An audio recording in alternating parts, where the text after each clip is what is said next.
we have an interesting connection. Really? So okay. I was working with Chris Rock Okay. on my first TV show, Totally Biased, at the same time Such that a he good was show. telling people that you were funny. Really? He was telling people I was funny? Yeah, so... Yeah. That weird. Every time I talk to Chris and he says stuff, I'll be like, for real? Like, because I was like, when I wrote for him for, it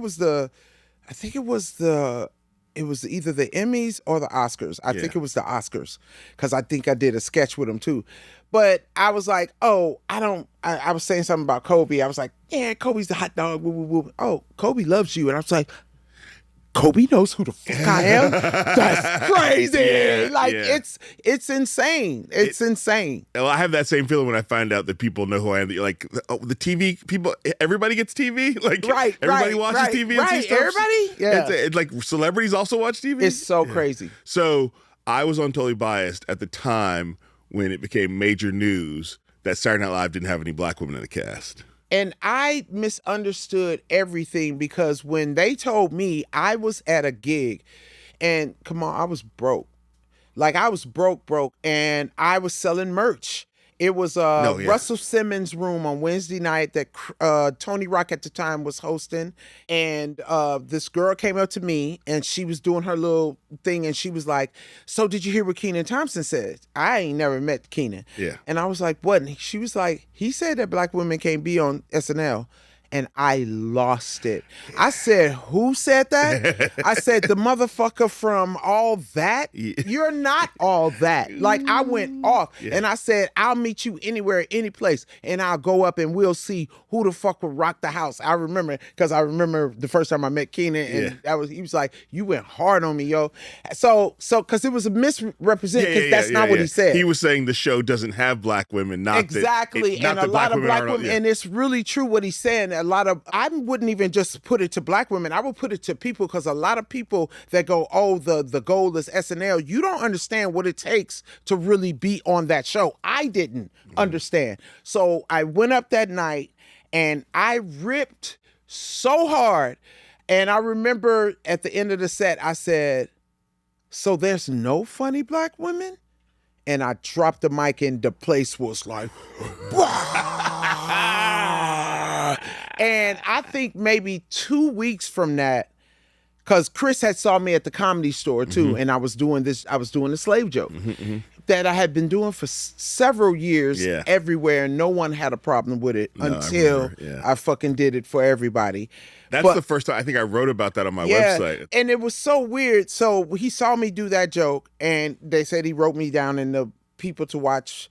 But I didn't know he was going around telling everybody. But that's how it got. I mean, like 2 weeks later, Chris called me and he was like, hey, had dinner with Lauren. And I was like, Lauren? Yeah, from SNL. Oh, that's that dude name? Because I work on Saturday nights. I don't watch SNL. Comics and if I working. did watch it, I only watch it when black people was on there. Well, that's if I'm being honest. It only is a big black show when black people are on it. Right. So that's the only time I ever watched it. Yeah. So he was like, yeah, I had dinner with him and somebody's going to call you to come audition for SNL. And I lost my shit. I said, what the fuck are you? Is this what the fuck you call helping me? Yeah. I was like, do you think this is what the fuck I want to do? Like, I'm not no sketch comic. I'm a fucking stand-up. Yeah. Like, what are you talking? Like, what am I even going to do as an audition? Like, I don't even want to hear this. Yeah. I'm pissed. And he just said, you are the stupidest person I ever talked to. That sounds like Chris. Shut up. He said that to me before. Yeah. And go and audition and do some stand-up. And he hung up in my face. Yeah, no, that sounds And he was just like, I don't want to hear that shit. Like, are you stupid? And even when the manager I had at the time, I was like, I'm not doing that. And he was like, yeah, you crazy. Yeah. You're doing it. If I have to come over there and fight you, you're going to go do it. So then it became the mission of like, okay, I'm finna go and show them what they're not gonna get. Here's what you don't want. here's what you can't have. But it's so crazy because the slave joke really was based on a bad date. Yeah. And that was when I wasn't even doing comedy. So you were doing that joke. You did that joke for your audition. Did I do that joke? Yes, I did. I did that joke. I did a climb. I did a joke where I did a cartwheel. First of all, were you doing an audition in a club or just in the studio where it's dry? No, it was on 8H. The classic audition of like, there's like 4 producers in there and Lauren. Yeah. And there's no audience. and the acoustics are dry. And Right, you can hear 2 an o'clock echo. in the morning at the Comedy Store. That's what that was. Oh yeah.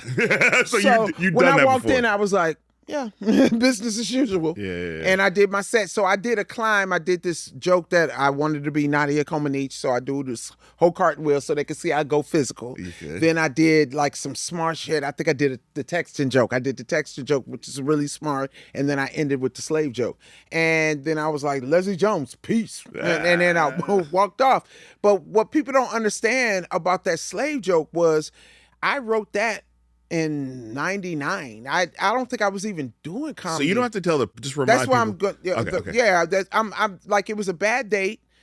It was a bad date. No, he didn't. I got stood up, and I missed out on a really big gig because I wanted to go out with this guy. Yeah. And I remember sitting in there, and I was eating cold Chinese food. And I was sitting in the middle of the living room, and I just started laughing because I was like, "You're so athletic, and you would be considered a mandingo back in the day." And you would have had all the best men on the plantation because they'd be trying to make a superior black person. Yeah, they want to. Yeah. And, you know, I would have all the dope ones. I would have Denzel. I would have Shaq. And I was just laughing because I was like, that's hilarious. You should do that as a joke. Or you should give that to Whoopi Goldberg when you meet her. Okay. That's okay. what I was writing. Yeah. And I didn't do that joke until 15 years later. Wow. Because I wasn't smart enough to do it on stage to make it unoffensive. Yeah. And at the time when I started doing it, I didn't care to be if I was offensive or not because I thought it was a great premise. I never thought it was going to be taken the way that it is. Even when I still do interviews about it, I did an interview with Touré, and Touré was like really emotional about it. He was like, I hate that you feel that way about yourself. And I just looked at him and I go, I don't understand that. Because and I looked at him and I said, if we were to quantum leap back right now, what is the realization? You would be in a house because you got good hair. Yeah. No, real talk. And I would be in the field. Yeah. I would be, I'm big, I'm 6 feet tall, I'm strong. What would I be? This is not me making fun of myself. It's not you feeling bad about yourself. Exactly. Yeah, and I didn't understand that people don't understand that. Yeah. And it just made it go like, okay, from now on, I'm really going to write smart stuff. I mean, I just remember watching it, and the thing that I felt, and this is the big challenge of SNL, and I've never been on SNL, never been forced to audition. You know, I never got anywhere close to it, but I know a lot of friends who've been on it and read a bunch of SNL books. I was a fan as a kid. Is that format just distorts people in a way that if you're a stand-up on stage doing that joke, it's your environment and you run it, and people sort of play by your rules in that moment. But on SNL, you're suddenly on the set of Weekend Update, and you're framed by all this, you know, No, whiteness. and I'm gonna tell you, they didn't write it the way that it was written. Yeah. Before, if I hadn't changed, y'all, you think you would have been pissed? Yeah, they go, let's clean it up, let's make it funnier. And they went to a whole different place that the joke wasn't at. Yeah. And I remember we were at rehearsal, and I looked at Che, and I remember Brian Tucker, and I said, "You guys, I don't want to do it because we're not doing the joke. If we're gonna rewrite, then let's not do it." And Brian Tucker looked at me and he looked at Che and he said, "Che, take her into that room and you write word for word what the joke is."